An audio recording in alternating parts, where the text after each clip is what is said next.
In June 2026, an urban exploration team stepped into the flooded basement of an abandoned 1930s industrial factory. They expected to find rusted machinery, empty walls, and decaying concrete. Instead, they found a crime scene that time had spent nearly a century trying to erase. Hidden inside a hollow cavity beneath the cracked floorboards lay a deliberate cluster of items. Ancient skeleton keys, a broken vintage watch frozen in time, and waterlogged photographs turned face down in the mud. This wasn't random trash. These were trophies, carefully cataloged and hidden away by someone who walked these floors decades ago. Today, we break the seal on this discovery, decode the evidence, and uncover the identity of the person who hid them. This is a complete investigation. No parts, no waiting. This is the full truth. To understand why these items were buried, we have to look back at the winter of 1938. The factory was operating at maximum capacity, running 24 hours a day under heavy industrial pressure. But internal company ledger books, recently recovered from the local state archives, reveal a dark anomaly in the December payroll. A 24-year-old logistics clerk named Arthur Pendleton suddenly vanished from the factory logs midweek. No final paycheck was issued. No forwarding address was left.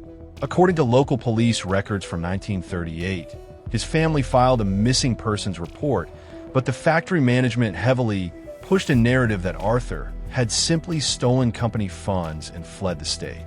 The investigation was quietly dropped within 3 weeks. For 88 years, Arthur was remembered as a thief, but the items found beneath the floorboards in 2026 tell an entirely different story, one of corporate compliance and cold-blooded murder. Our physical investigation begins with the 3 skeleton keys found at the bottom of the cavity. At first glance, they look like standard industrial keys from the early 20th century. But when we look closer at the wear patterns, a chilling detail emerges.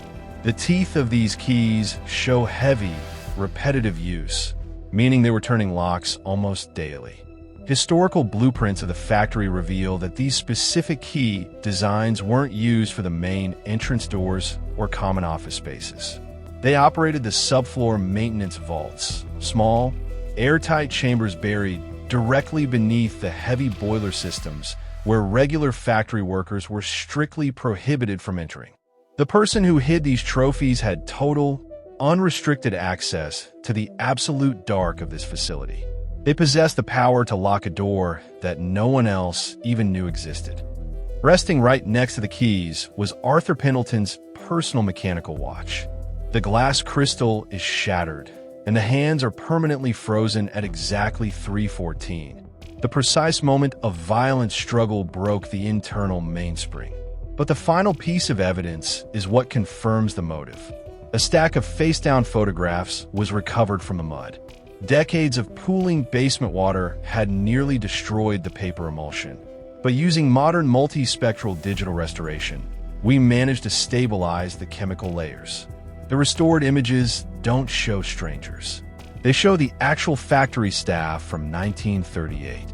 But on every single photograph, Arthur Pendleton's face had been aggressively scratched out with a sharp object. This wasn't a casual hiding spot. It was an act of extreme, targeted malice. The killer didn't just take Arthur's life beneath the boilers. They kept his watch, the keys to his final resting place, and a distorted photographic reminder of their total control, burying it all directly beneath the floorboards where they walked every single day. The factory closed its doors forever in 1947, taking its secrets to the grave.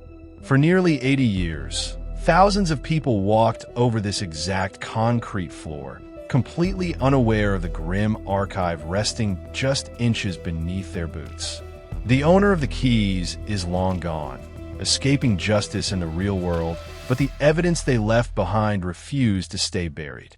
Arthur Pendleton's name has finally been cleared of the theft, and the true horror of 1938 has been brought to light. The floor has been cleared, the trophies have been decoded, and the case is officially closed. Thank you for watching this full investigation.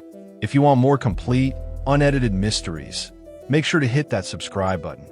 keep your eyes open, because the past is always right beneath your feet. Stay safe.